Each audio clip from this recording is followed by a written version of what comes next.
किताब कब तक रहेगी सादा, कभी तो आगाज़ बाब होगा।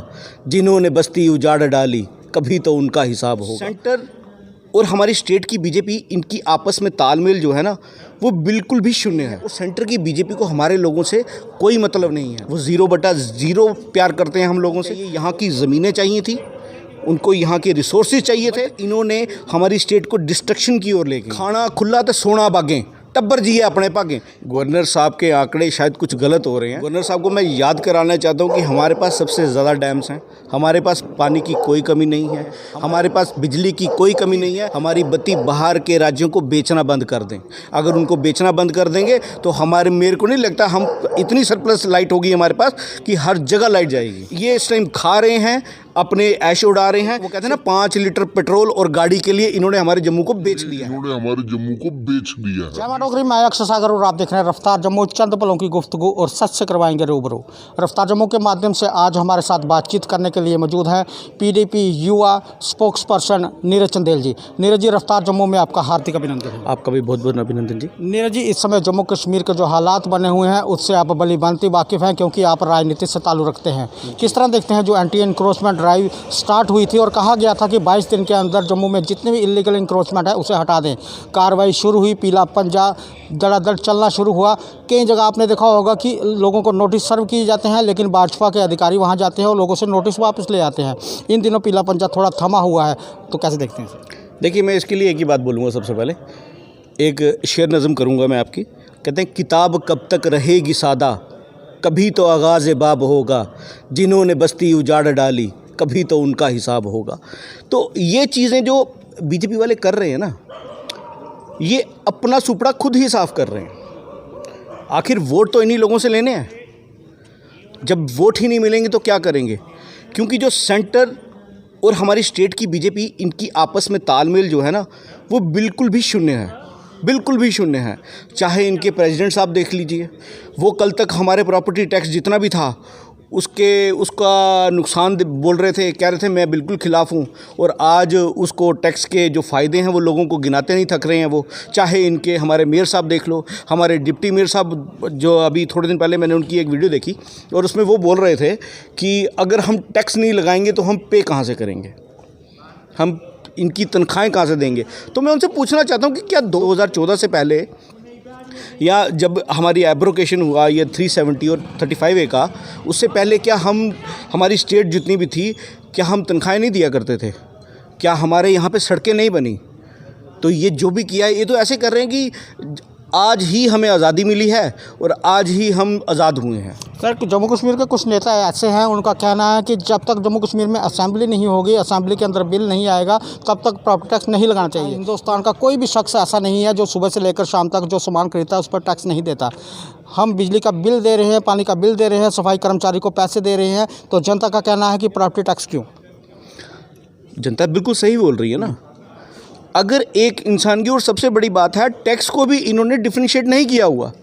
आपकी नीचे दुकान है, ऊपर मकान है, आप 2 टैक्स देंगे।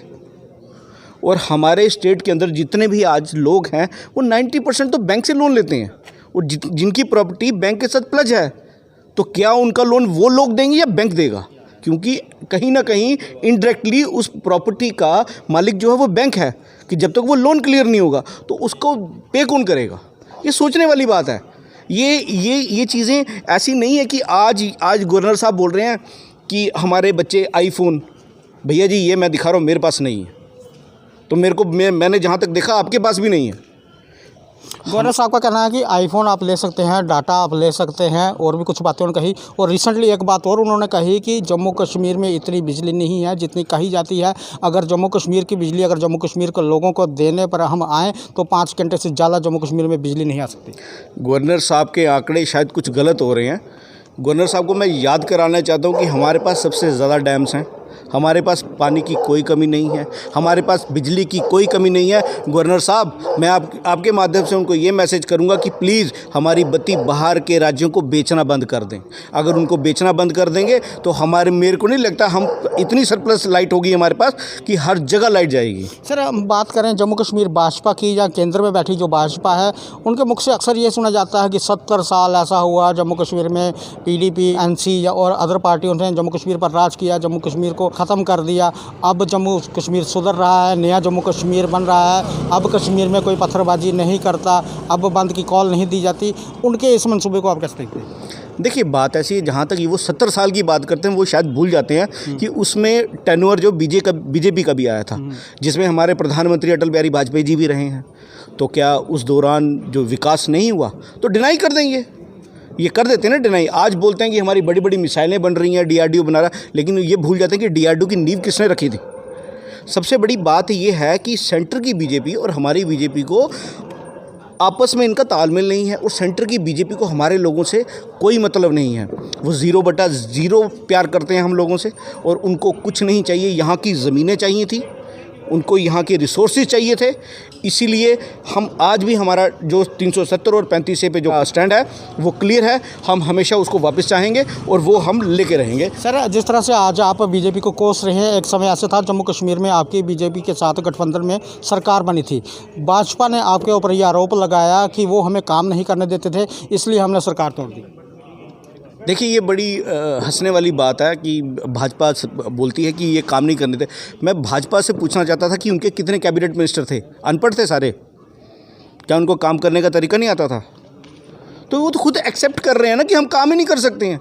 तो इसमें इल्ज़ाम वाली क्या बात है? वो तो अपनी जगहसाई खुद ही करवा रहे हैं, वो आपके सामने। सर, इस समय हम अगर जम्मू कश्मीर में देखें, एक तो महंगाई को लेकर लोग बहुत ज़्यादा परेशान हैं, और दूसरा बेरोज़गारी हद से ज़्यादा जम्मू कश्मीर में बढ़ चुकी है। हमने देखा कि पीएम पैकेज वाले काफ़ी देर तक अपनी हड़तालों को लेकर अड़े रहे, लेकिन आखिर में उनको वापस कश्मीर में जाना पड़ा। जो जम्मू कश्मीर बेस्ड जो रिज़र्व कैटेगरी वाले हैं, चाहे रहबरे खेल, रहबरे जंगलात, PHE डेली वेजेस और भी कितने डिपार्टमेंट्स के, सब डेली वेजेस मांगों को लेकर अड़े हुए हैं, लेकिन सरकार टस की मस नहीं हो रही। आप इसको कैसे देखते हैं? और जो रहबरे खेल, रहबरे जंगलात, वो शायद आपके टर्नओवर में लगाया गया। देखिए सर, हमारे टर्नओवर में जब ये लगाया गया था ना, तो बच्चों की बेहतरी के लिए लगाया गया था। एक हमारी स्टेट को एक तरक्की की ओर ले जाने के लिए लगाया गया था उसको, बट इन्होंने हमारी स्टेट को डिस्ट्रक्शन की ओर ले गए हैं। ये यहाँ कोई विकास नहीं हुआ। आज आप देख लीजिए, बच्चों पे लाठीचार्ज हो रहा है, और एक ब्लैक लिस्टेड कंपनी जो बाहर से लाके यहाँ बिठाई गई है, जो कितने स्टेट्स में तो ब्लैक लिस्ट कर दी गई है। आखिर ये मंशा क्या है सरकार की? ये तो साफ मिली भगत दिखाई देती है कि बच्चों के भविष्य के साथ अगर कोई खेल रहा है तो वो बीजेपी सरकार है। अच्छा, लाठीचार्ज भी किया गया? बिल्कुल, लाठीचार्ज क्या ये गलत नहीं है? और लाठीचार्ज किया, उसके बाद जब एडवोकेट्स उनसे मिलने जाते हैं, उनको मिलने नहीं दिया जाता। तो ये कौन से कानून के तहत लिखा है कि अगर कोई इंसान अगर कुछ गलत करता है तो उसका वकील उससे मिल नहीं सकता? और खैर, उन्होंने तो बेचारों ने गलत भी क्या किया था, वो तो अपना हक मांग रहे थे। क्या हक मांगना गलत हो गया? किस बात की डेमोक्रेसी है हमारे मुल्क में? क्या इतना दिखता नहीं है या हमको समझ नहीं आता है? तो आज जो ये कर रहे हैं ना, इनको लौट के वापस ही आएगा। मैं आपके माध्यम से एक डोगरी से छोटी सी कहावत है डोगरी में, वो कहते हैं, खाना खुला तो सोना बागें, टब्बर जी है अपने भागें। वो बीजेपी वाले जेडे साढ़े जम्मू वाले कने करा दे, ये इस टाइम खा रहे हैं, अपने ऐश उड़ा रहे हैं। सिर्फ वो कहते हैं ना, 5 लीटर पेट्रोल और गाड़ी के लिए इन्होंने हमारे जम्मू को बेच दिया है। जिस तरह से आप कह रहे हैं ना, डोगरी में आपने कहावत बोली, डोगरी में एक बात ये भी कही जाती है, अस डोगरी आंकड़े छाड़ने करने, अस जीतिया ने जंगा कमसार नहीं करने। क्या लगता है किस ओर जा रहा है जम्मू कश्मीर इस समय, जो दिशा और दूरदशा जम्मू कश्मीर की बन चुकी है? हमको ये बात बोलने के लिए लोग ढूंढने पड़ेंगे जनाब, हमें ढूंढने पड़ेंगे ये लोग कि कोई बोले आके हमसे कि हम डोगरे हैं। यहाँ पे आपको बाहर के सारे दिखेंगे। क्यों तोड़ी गई? क्योंकि हमारे रिसोर्सेज बेचने थे इनको। अब लिथियम देख लीजिए, वहाँ पे मिल गया ना। क्या ये आज मिला है? ये तो बहुत पहले से मिला हुआ है। लेकिन पहले की सरकारों ने हो सकता है ये सोचा हो कि वहाँ पे डिस्ट्रक्शन ना हो, इसलिए उसकी खुदाई ना की जाए। नीरज जी, अगर हम सियासत की बात कहें तो सियासत का मतलब यानी कि काला सच। इन केस अगर आने वाले टाइम में जम्मू कश्मीर में इलेक्शन होती है और अगर मेजॉरिटी नहीं मिलती, तो क्या PDP भारतीय जनता पार्टी से एक बार फिर करेगी गठबंधन? सर, वो तो मेरे को नहीं लगता, ये तो बहुत दूर की बात है वैसे। ये तो ख्वाब है, वो जो कभी पूरा नहीं हो सकता, सबसे बड़ी बात है। और जहाँ तक सियासत की बात है कि हमें सबसे पहले तो हमारा 370 और 35A पे हमारा बिल्कुल जो स्टैंड क्लियर है, हम उसकी बहाली चाहते हैं। उसके बाद हम यहाँ पे जम्मू कश्मीर में हम इलेक्शन चाहते हैं, ताकि लोगों के काम कर सके, लोग अपने नेताओं के पास जाएँ, अपने MLOं के पास जाएँ, अपने MPs के पास जाएँ। लेकिन आज जाएँ कहाँ? यहाँ पे अगर बनाना चाहती भाजपा तो LG यहाँ पे क्यों बनाया? क्या इनके पास एक भी इतना कैपेबल लीडर नहीं था कि जिसको LG बना के रखते? कोई ऐसा कैपेबल लीडर नहीं था इनके पास जिसको चीफ सेक्रेटरी बना देते, कोई ऐसा कैपेबल बंदा नहीं था जिसको डीजी बना देते। मतलब कि कहने का मतलब कोई छोड़ा ही नहीं इन्होंने बाहर से लाने की। तो हमारी स्टेट का तो बाहरी करना इन्होंने कर दिया। तो अब ये हम लोगों को समझना पड़ेगा और हम लोगों को ये सोचना पड़ेगा कि आगे हमने वोट किसको देना और कैसे देना। ठीक है नीरज जी, बात करने के लिए बहुत बहुत धन्यवाद आपका। धन्यवाद जी। पीडीपी के तेज तर्रार नेता, दाकड़ नेता नीरज जी हमारे साथ बातचीत कर रहे थे। कुछ सवाल हमने इनके आगे रखे और बड़े ही बेबाकी के साथ इन्होंने हर एक सवाल का जवाब दिया। और जब हमने इनसे ये पूछा कि आने वाले समय में जब जम्मू कश्मीर में इलेक्शन होती है, अगर मेजॉरिटी नहीं मिलती है और भाजपा और पीडीपी अगर सरकार इकट्ठे बनाना चाहें, तो इन्होंने हंसकर वो बात टाल दी और कहा कि जो जम्मू में एलजी बैठे हुए हैं, क्या जब भारत सरकार को ऐसा नहीं लगता कि जम्मू कश्मीर का एलजी बनाना चाहिए था? और जो सेक्रेटरी लगाए हुए हैं, क्या जम्मू में कोई ऐसा लायक बंदा नहीं जिसे सेक्रेटरी की पोस्ट दी जाए? ये सारा दृश्य आपने देखा रफ्तार जम्मू के माध्यम से। आगे भी देखते रहे रफ्तार जम्मू। जय जम्मू, जय भारत।